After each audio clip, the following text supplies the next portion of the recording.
नमस्कार दोस्तों, आज हम खंड 3 में आ गए हैं। विचारों के स्रोत से जुड़े रहे मौन जोड़े। अध्याय 24 जुड़े रहे। परिचय देते हैं हम इसका।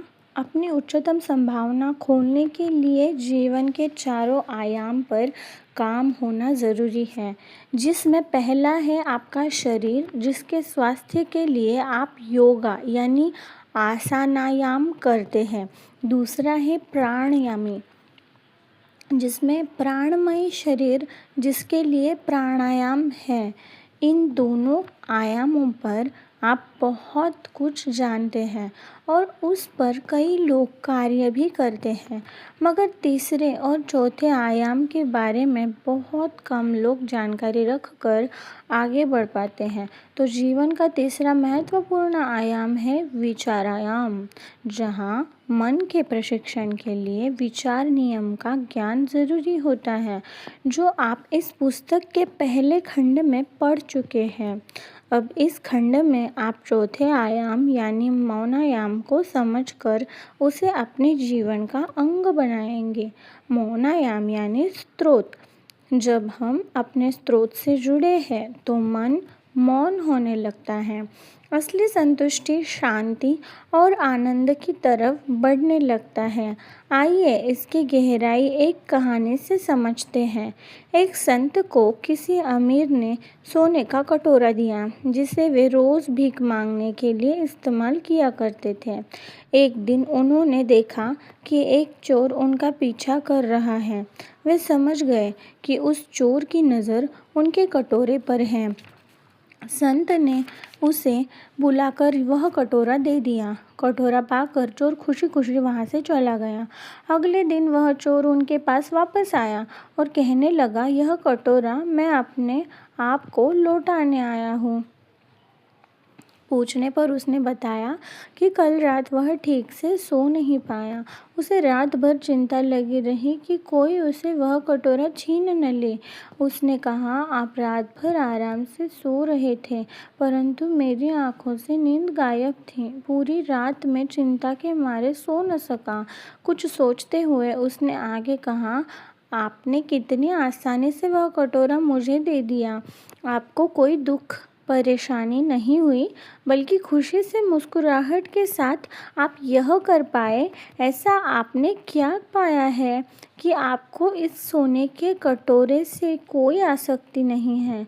मैं भी वही खुशी, संतुष्टि, शांति पाना चाहता हूँ जो आपके पास है।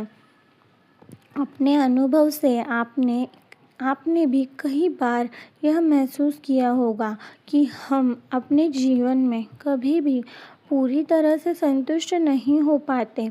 चाहे हमारे पास कितनी ही सुख सुविधाएं हो, सभी इच्छाएं पूरी हो रही हो, तब भी कुछ कमी महसूस होती है, क्योंकि हम अपनी खुशियां बाहर के संसार में ढूंढते हैं, जबकि असली खुशी स्रोत से जुड़ने पर प्राप्त नहीं होती या होती है।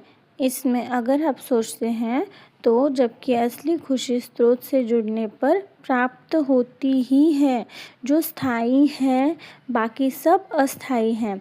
ऐसे में प्रश्न उठता है कि जब हम स्रोत से जुड़ेंगे तो हमें उच्चतम गुणों की प्राप्ति होगी, तब हमारी इच्छाओं का क्या होगा? उनसे मिलने वाली खुशी का क्या होगा? क्या हमें उन्हें ऐसे ही छोड़ना होगा? बिल्कुल नहीं, बल्कि जब हम स्रोत से जुड़ेंगे तो हमें महसूस होगा कि खुशी बाहर नहीं है, बल्कि हम स्वयं खुशी का स्रोत हैं। यह रहस्य खुलते ही जिंदगी एक अनजानी खुशी से भर जाएगी। मान लीजिए आपकी तनख्वाह बढ़ने लगी है या बढ़ने वाली है। आप बेसब्री से अपने ही पे स्लिप का इंतज़ार कर रहे हैं।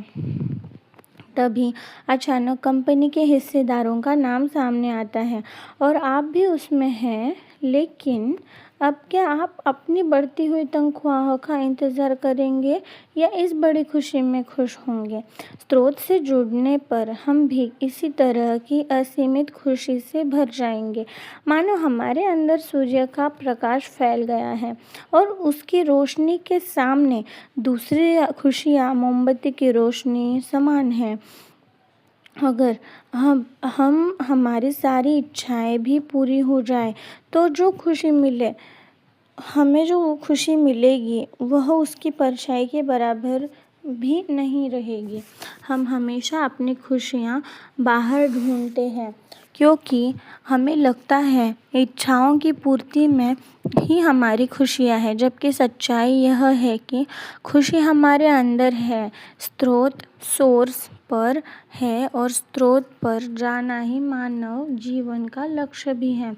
ऐसे बूंदे से बनी बूंदों से बनी एक छोटी सी धारा अपने असली स्वरूप को भूलकर अन्य धाराओं के साथ बहते बहते नदी में जाकर मिल जाती है, जिसमें वह बूंद अपने आप को मिटाकर नदी का हिस्सा बन जाती है।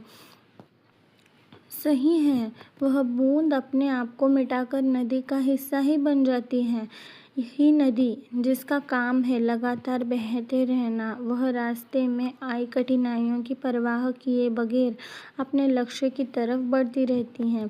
उसका लक्ष्य है समुद्र में जाकर मिल जाना। नदी भी अपने अस्तित्व को खोकर सागर में समा जाती है।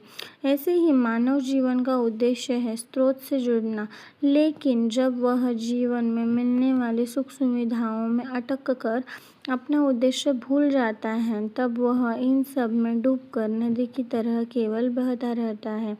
उसे स्रोत समुद्र तक पहुंचने की याद भी नहीं आती, जबकि उसे मालूम ही नहीं कि स्रोत से जुड़ने के बाद ही उसके जीवन में खुशी हमेशा के लिए टिकने वाली है। जब इंसान को यह वास्तविकता पता चलती है, जब वह उस अवस्था की समझ की जानकारी पाना चाहता है ताकि वहीं से पक्का जोड़ हो जाए।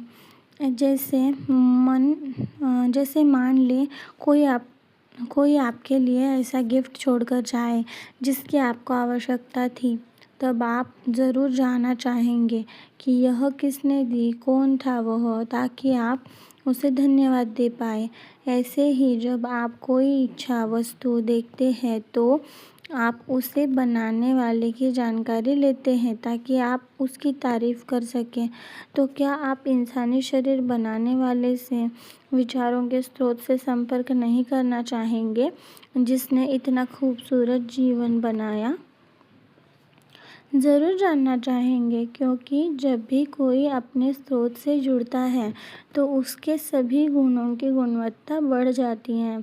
उसके द्वारा जो भी काम होते हैं वह उच्चतम ही होते हैं, मानव कल्याण की भावना से होते हैं। उसके विचारों की दिशा बदल जाती है। वह अपना अधिकतर समय रचनात्मक कार्यों को करने में ही बिताता है। कभी कोई नकारात्मक विचार आता भी है तो वह उसे ज़्यादा परेशान नहीं करता। वह हमेशा खुशी की अवस्था में रहते हुए अपने स्रोत से जुड़ा रहता है। स्रोत से जुड़ने पर विचारों की दिशा कैसी बदलती है, इसे एक उदाहरण से समझते हैं।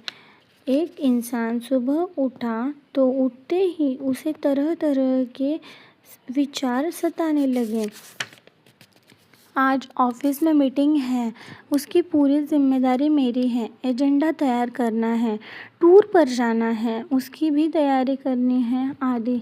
इतने में उसकी नज़र कैलेंडर पर पड़ी। अरे आज तो रविवार है। बस इस एक विचार ने मानो दुनिया की सारी खुशियाँ लाकर सामने रख दी। एक सुकून भरी मुस्कुराहट के साथ उसने उसके मन में रविवार को एंजॉय किया और एंजॉय करने की रूपरेखा बना ली। और वैसे कितनी देर लगा विचार बदलने में? केवल एक क्षण, इतना ही या इससे भी कम समय लगता है स्रोत से जुड़ने के लिए। फिर होता क्या है, जिस विचार की वजह से इंसान घंटों परेशान रहता था, वही विचारों की कड़ी क्षणों में समाप्त हो जाती हैं। इस खंड में हम खुश रहते हुए कैसे अपने स्रोत से जुड़े रहे और वहाँ से मार्गदर्शन लेकर अपने जीवन की नई ऊंचाइयों को छुए, यह समझने वाले हैं। तो फिर मिलते हैं अध्याय 25 में। तब तक के लिए धन्यवाद।